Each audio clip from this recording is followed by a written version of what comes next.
जो चूक अब के हमसे तो उम्र भर पछताना है, फंसे जो मनुवादी जाल में ये फिर सिर से झुकाना है। क्यों नहीं स्वीकारते हो आज भी मेरी सच्चाई को? हम लोग कहते हैं शायद बदल गए, बस इस खातिर कि वो मेरे साथ खाना खा रहा है। हमारी लड़ाई खाने खाने तक नहीं है। या तो वो अपनी बहन को हमारे साथ बांध दे, तब मैं थोड़ा बहुत विश्वास करूंगा, लेकिन मैं तब भी नहीं करूंगा। तब करूंगा जब उसकी बहन भी बाबा साहब के नाम पे नतमस्तक हो जाए, तब तो बात बनती है। नहीं तो खाने खाने तक मेरा आंदोलन नहीं है। क्यों नहीं स्वीकारते हो आज भी मेरी सच्चाई को? मुझे कब तक यहाँ खुद से ही खुद को छिपाना है? यूं तो कोठियाँ बनी हैं मेरी मगर एक डर सताए जाता है। यूं तो कोठियाँ बनी हैं मेरी मगर एक डर सताए जाता है। बैठकर दफ्तर में अक्सर अपनी सच्चाई से मुँह चुराना है।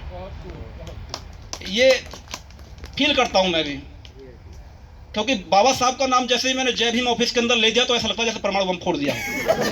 ठीक है, हकीकत ये है, सही हकीकत ये है। और राम राम अपने दोस्त से कर रहा, कोई दिक्कत नहीं है। एक मुसलमान आ गया सलाम वालेकुम कर रहा, कोई दिक्कत नहीं है। एक भीम सैनिक ने दूसरे भीम सैनिक से कर लिया तो माहौल ऐसा हो जाता है कि शांति छा गई, परमाणु बम ने अपना काम कर दिया। ठीक है, तो माहौल ये है। सामंती सोच मेरी शोहरत को देखकर घुर्राए जाती है। सामंती सोच मेरी शोहरत को घुर्राए देख कर घुर्राए जाती है। बैठिए वो घात लगाए मुझे मिट्टी में जो मिलाना है।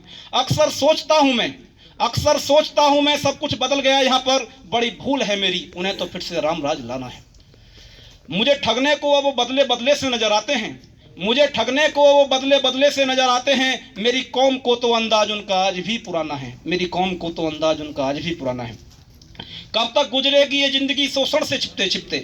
कब तक गुजरेगी ये जिंदगी शोषण से छिपते छिपते? अब तो करनी है बगावत, दुश्मन को मार भगाना है। अब तो करनी है बगावत, दुश्मन को मार भगाना है।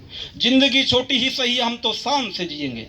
जिंदगी छोटी ही सही, हम तो शान से जिएंगे। ना खुद को छिपाना है, ना दुश्मन से घबराना है। जो ठगते रहे सदियों तुमको अपना भाई कहकर, जो ठगते रहे सदियों तुमको अपना भाई कहकर, मांगो हिस्सा अपना, अब ठगें तो फटकार लगाना है। क्यों जिताएं हम उनको जो हक हमारा छीनते? क्यों जिताएं हम उनको जो हक हमारा छीनते? जो समझते हैं दर्द हमारा संसद उन्हीं को पहुंचाना है।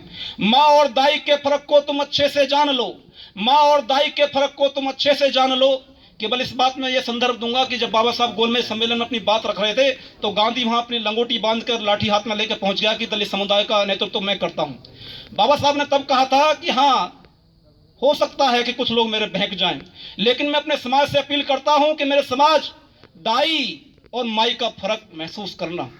दाई गांधी बनने की कोशिश कर रहा है, लेकिन दाई का एक आदत होती है, वो आपकी सेवा करती है, लेकिन सेवा के बदले आपसे या आपके माँ बाप से कुछ लेके जाती है। लेकिन माँ वो होती है जो मरते दम तक ये मद्दा रखती है कि अगर मेरे बेटे को कुछ हुआ, अगर मेरी जान जाके मेरे बेटे की जान बची तो मैं अपनी जान दूंगी। ये माई का महत्व होता है। तो बाबा साहब ने हमको समझाया कि मैं आपकी माँ हूं।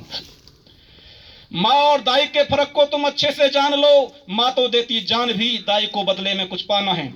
क्यों बने भीड़ का हिस्सा, क्यों ना भीड़ हमारे पीछे हो।